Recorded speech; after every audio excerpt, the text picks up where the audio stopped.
वर्तमान विश्ववाणी लाइव को स्वागत। आज विश्ववाणी लाइव ब्रह्मगिरी निर्वाचन मंडल एक समीक्षा कार्यक्रम करुच्ची।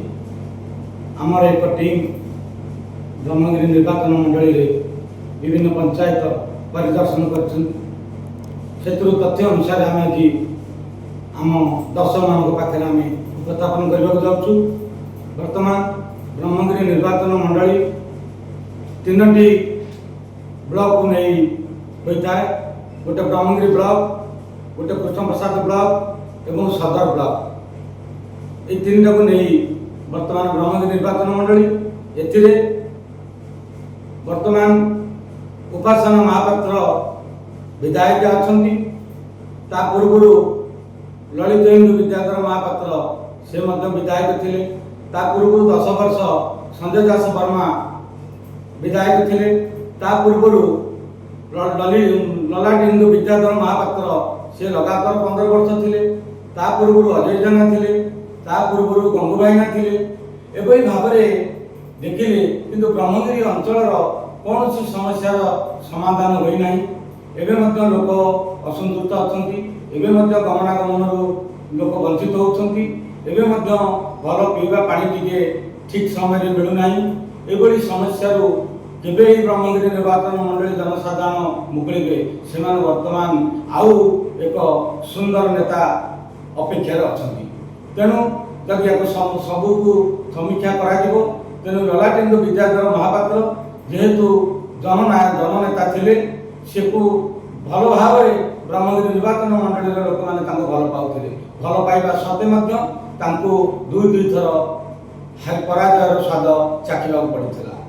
वर्तमान अनुमान कले संजय दास वर्मा जो 10 वर्ष ब्रह्मगिरी निर्वाचन मंडल विधायक और मंत्री रहिले समय सरकारी कार्यक्रम बहुत किसी उन्नति होता।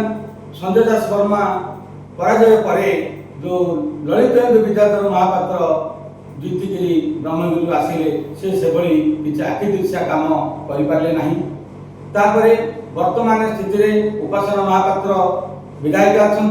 से वर्तमान ब्रह्मगिरीवासी को प्रतिश्रुतिर पहाड़ स्वप्न देखते किंतु से कौन सी प्रतिश्रुति एवं सफल होना। केवल प्रतिश्रुति रही जेहेतु आ 3 वर्ष निर्वाचन बाकी अच्छी। तेणु उपासना महापात्र हुए तो से प्रतिश्रुति पूरण कर पारती आमे ताको विमत नाहु। किंतु जदि निर्वाचन समय रे केवल शुभ देदेबा एवं फलक पोती दे पुणी निर्वाचन मैदान को ओह्लैबा तेणु ब्रह्मगिरीवासी आशा आशार रही। तेणु किसी कार्य करार अच्छी किभली भाव में कार्य कर उपासना महापात्र निजे समीक्षा करेंगे।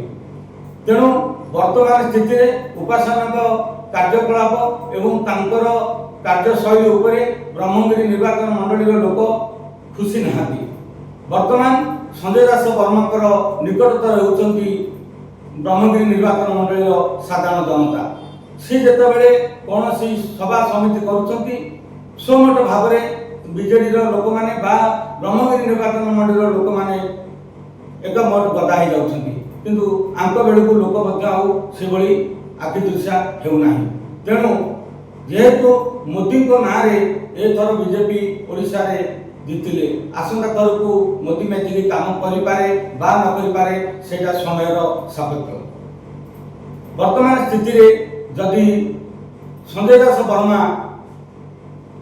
आम सत्यवादी निर्वाचन मंडल को न जाई था ब्रह्मगिरी में लड़ी था हूँ तो राजनीति स्थिति अलग था। एकमात्र बुमरांग होची जेहेतु गोटे थर ब्रह्मगिरीवासी छाड़ी से सत्यवादी को पलि आसिले पुणी 2029 साधारण जनता किभली भाव में ब्रह्मगिरीवासी समर्थन करेंगे निकटतर हे पुणी जितेबे पुणी शासन गादी आने देखा आम बाकी रहा। तेणु उपासना कार्यशैली को परिवर्तन न करती विकास मूलधुआ ब्रह्मगिरी न पकाती आसंता 2029 जो निर्वाचन हो सी बुलला बेले विरोधर सम्मुखीन हे वर्तमान ग्रामांचल को पंचायत लोक मैंने कथबार्ता है। तेणु आगामी वर्ष पंचायत निर्वाचन थिला बेले समस्ते रागिकी रही जे उपासना महापात्र को पंचायत निर्वाचन में आम एक प्रकार सबक शिखाई किंतु सेतबेले कौन करेंगे जदि पंचायत पराजय वरण करेंगे उपासना महापात्र कैंडिडेट से निश्चित कष्ट हम तेणु बेल थाऊ थाऊ बंध बांधा सदस्य एवं जदि पंचायत एवं ब्रह्मगिरी निर्वाचन मंडल में समस्त समस्या को न बुझती ताहले उपासना महापात्र राजनीति में भट्टा बढ़ जापे विषय लाइव मु अर्जुन मोदी।